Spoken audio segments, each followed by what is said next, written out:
I'd like to give all glory, honor, and praise to Yahweh, Bahashem, Yahweh Shai, Bahashem, Rakah Kadash. This is Thamayim in Atlanta, and I'd like to give double honors to the elders and apostles of the Great Millstone who do rule well. Shalom to the brothers in Achium, pushing this word worldwide 24/7 every single day.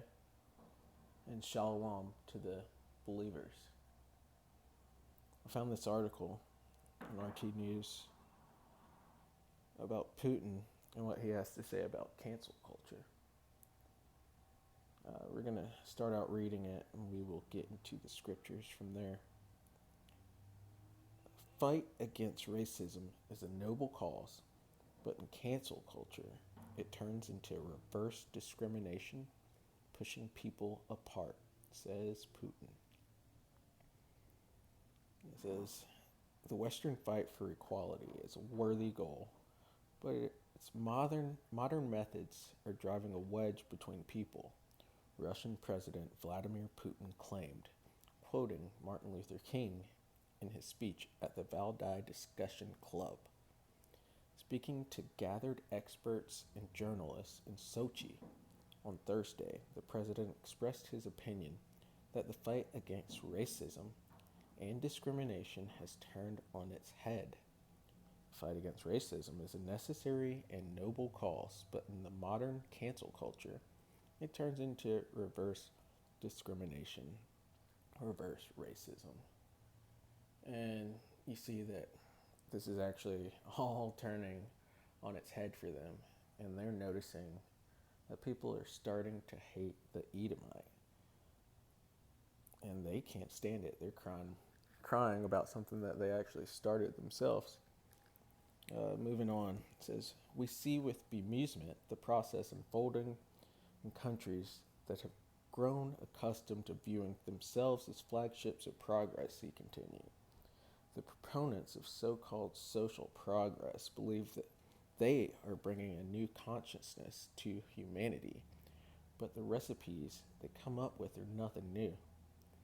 According to the president, the modern movement toward affirmative action and social justice is reminiscent of what happened after the 1917 revolution, when the Bolsheviks announced they would not only change the habitual way of life of the Russian people, but also change the very idea of what human morality was and the foundations of a healthy society.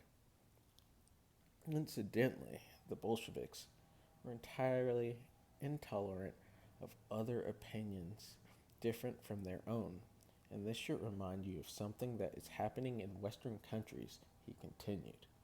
It is the puzzlement that in the West today, we see practices that Russia has left in the distant past.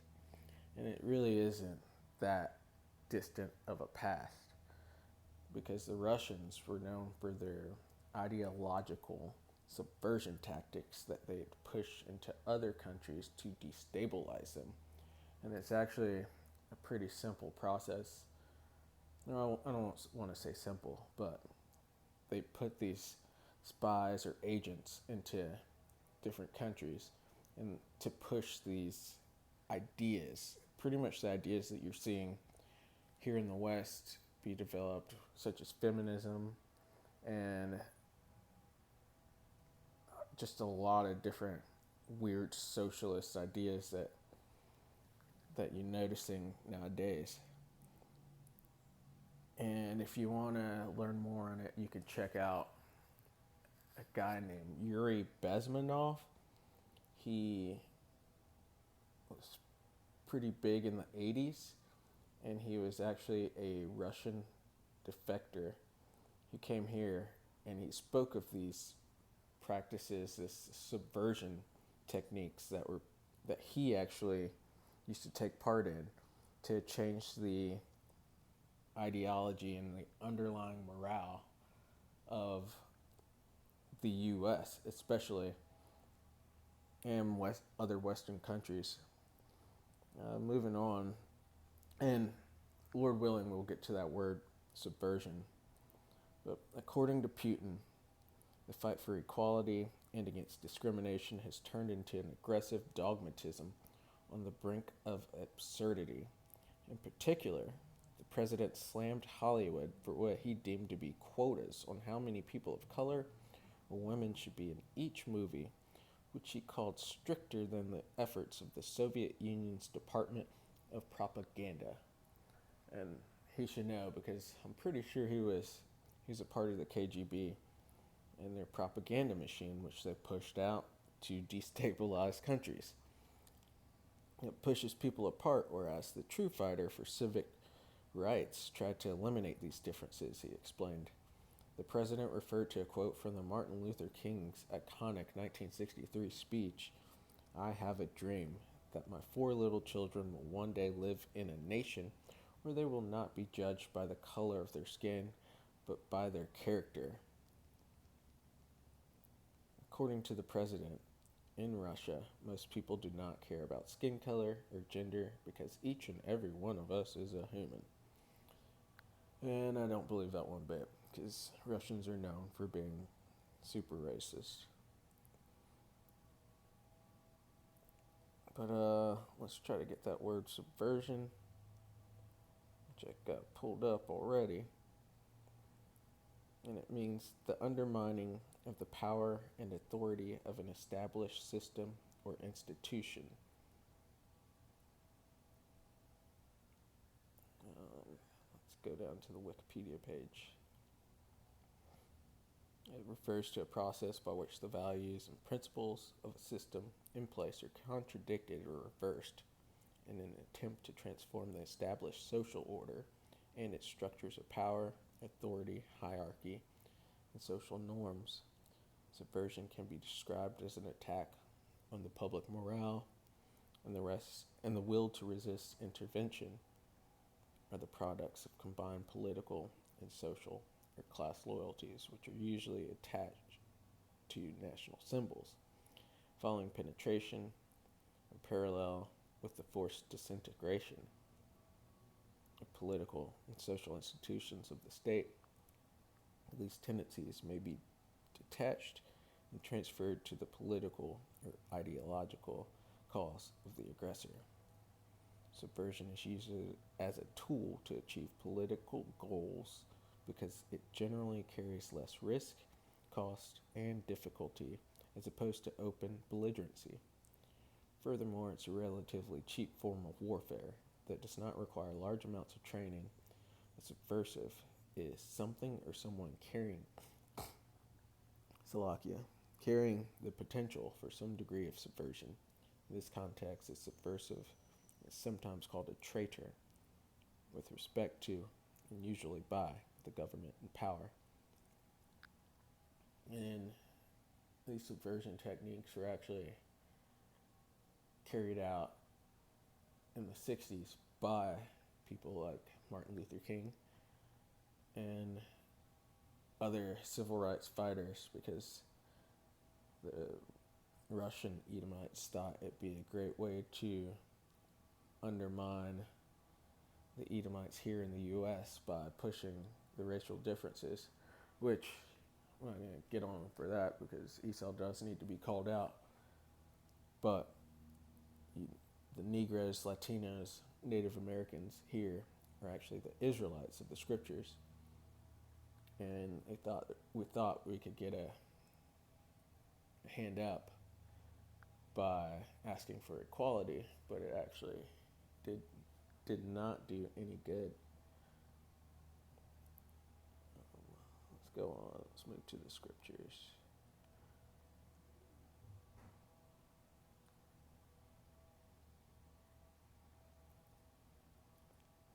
I'm going to go to Proverbs 26 and 27.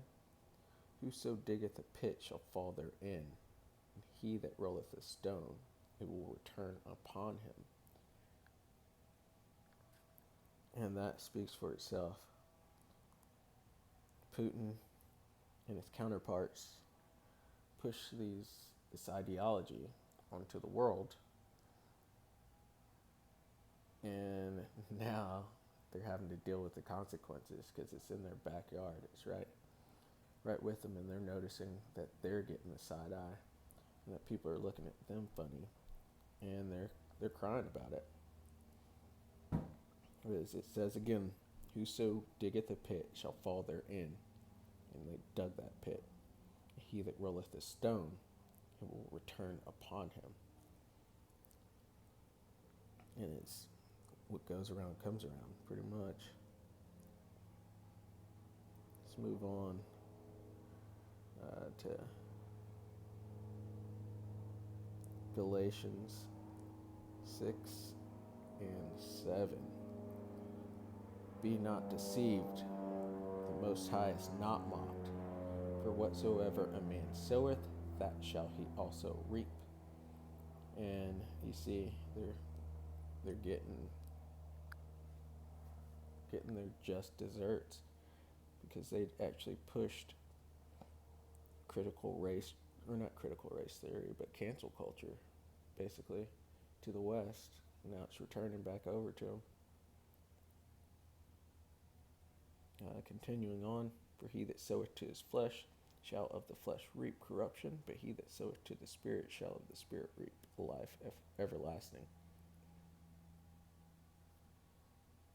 Let's go to Psalms 9:15.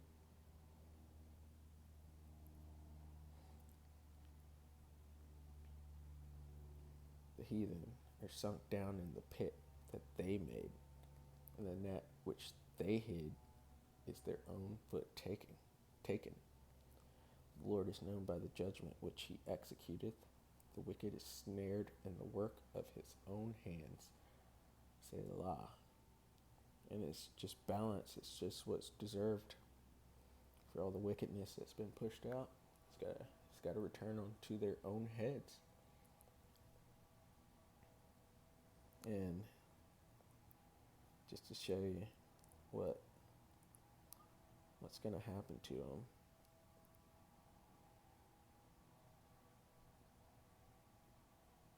In their future, Edomites all over the world's future. Jeremiah 49, we'll do 15 and 16. For lo, I will make thee small among the heathen and despised among men. Now they're getting the slant eye.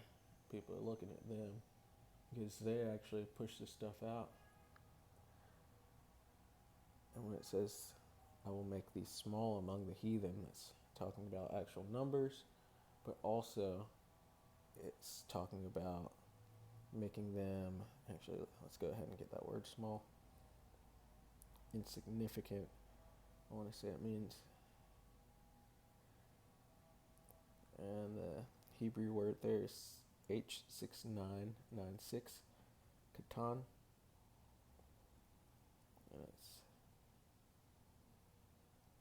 Strong's H6996, katan. Gesenius lexicon, katan. Second entry, katon. Alright, yeah, as I said, insignificant. So young, small, insignificant, unimportant. And that's exactly how the other nations are looking at them right now. I'll read it again. For lo, I will make thee small among the heathen, and despised among men. Thy terribleness hath deceived thee, in the pride of thine heart. O thou that dwellest in the clefts of the rock, that holdest the height of the hill. They're at the top of the social ladder right now. That though thou shouldest make thy nest as high as the eagle, I will bring thee down from thence, saith the Lord. And that's justice, that's righteousness. And that's what the Lord is going to do. So that's it for this one. I'd like to give all glory, praise, and honor to Yahweh, Bahashem, Yahweh Shai, Bahashem, Rakakadash, the water for this understanding. Shalom.